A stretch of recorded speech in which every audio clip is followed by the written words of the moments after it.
Okay, let's dive in. Today, we're looking at a really difficult unsolved case.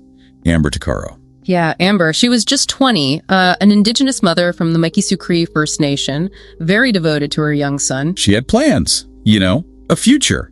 But in August 2010, she was near Edmonton with her son and a friend, staying over in Nisku. And that's where things take a dark turn. August 18th, she gets a ride, accepts a ride into Edmonton from a man she doesn't know. And then she's gone. Vanished. The core of this mystery, the really haunting part, is this piece of audio evidence. Right. A recording from a phone call Amber made during that ride. You can hear her, you hear her fear growing, and crucially, you hear the man's voice. It's chilling. But incredibly, years later, it hasn't led to an arrest or a conviction. So that's what we want to unpack today. The timeline, what happened, the evidence or lack thereof, the investigation. And why this specific case really hits hard. Why it connects to a much larger national issue in Canada. Absolutely. And it's important to say up front, Amber's identity as a loving mother, as a Mikisew Cree member, that's central. Her family felt right from the start that the police were dismissive, maybe because of stereotypes. Okay, so let's focus on that day, August 18th, 2010. She decides to hitchhike. Yeah, around 8 p.m., needs to get into Edmonton, so she accepts this ride. And that's when she calls her brother, Paul. He was incarcerated at the time, which is why the call was recorded. And listening to it, it's deeply unsettling. You hear Amber getting uneasy. She starts questioning the driver. Like she actually says, "You'd better not be taking me anywhere I don't want to go." Yeah. You can hear the edge in her voice. "I want to go into the city." She challenges him on the direction. Yo, we're not going in the city, are we? No, we're not. It's pretty clear she knows something's wrong. And the driver. What's his response like? Deceptive. Very deceptive. He gives these assurances, says they're heading east, but police believe they were actually going south into rural Leduc County. Is that where the Beaumont reference comes in? Exactly. It's a key detail. The man says something like, "We're just heading south of Beaumont," or north to Beaumont. Amber repeats, "We're heading north to Beaumont."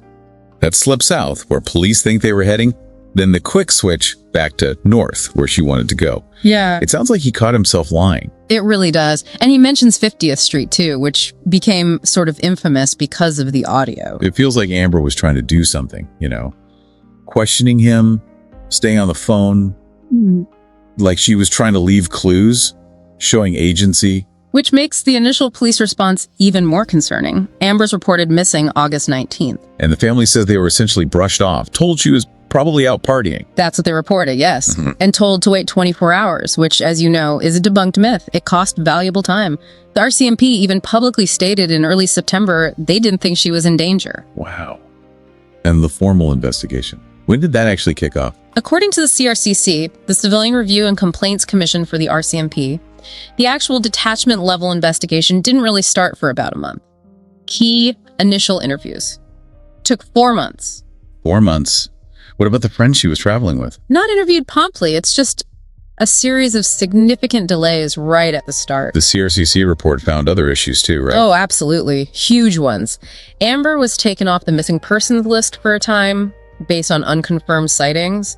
The CRCC called that erroneous. Took the family a whole month of fighting to get her relisted. Unbelievable. And then there's the suitcase. Amber's belongings from the motel room, accidentally destroyed, thrown out due to, policy failures. Lost evidence. So delays, lost evidence, and the audio recording. The most critical piece. Recorded in 2010, not released to the public until August 2012, 2 full years later. And then just days after that release. Tragically, yes. September 1st, 2012. Horseback riders find Amber's remains in a rural field in Leduc County. Exactly where the audio suggested they might have been heading south. The case officially became a homicide investigation then, though the cause of death hasn't been made public. Okay, so the audio's out. Remains are found in a location that fits. Yeah. Surely this generated leads.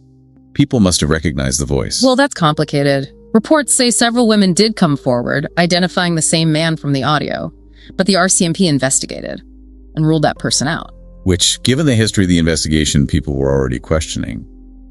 That probably didn't sit well. No, it led to a lot of public skepticism. There were even reports later suggesting the police themselves perhaps questioned how useful the audio really was. Are there other theories floating around? There are. Some wonder about a possible link to other cases, other women, often indigenous, whose remains were found in that same Leduc County area. Online speculation points fingers, maybe a rancher, a truck driver. Her brother has even claimed he knows who did it. And some still question the friend she was with. But nothing concrete has led to charges. And this all feeds into the much larger, heartbreaking context of missing and murdered Indigenous women and girls in Canada, doesn't it? Directly. The families experience feeling dismissed. The delays, the mishandling of evidence, the perceived bias. It mirrors so many stories heard during the national inquiry into MMIWG. These feel like systemic failures. The family didn't stay silent, though. They pushed back hard. Incredibly hard. They filed the complaint that led to that critical CRCC report finding the investigation deficient.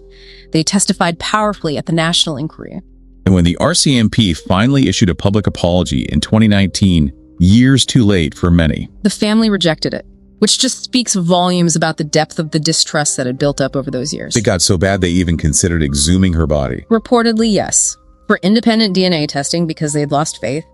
Amber's mother, Vivian Tuccaro, her plea was just for more respect and more compassion from police, for basic dignity for Indigenous victims. So here we are in 2024. Still no arrests, no charges. Amber Tuccaro's case is officially unsolved. Which is why keeping her story alive, keeping awareness up, is so vital. And that central question, hanging in the air since 2012. Do you recognize this voice? It's still the key. That unique, chilling piece of evidence. Because this isn't just one family's tragedy, devastating as it is, it really highlights these deep systemic problems and the incredibly difficult fight for justice. So if you, listening right now, have any information, if that voice sounds familiar, even if the detail seems tiny, please contact the RCMP, or you can contact Crime Stoppers anonymously. It leaves you thinking, doesn't it? What does it mean when failures like this are identified, documented even, but justice remains out of reach? What does that do to trust between communities and the institutions meant to protect them?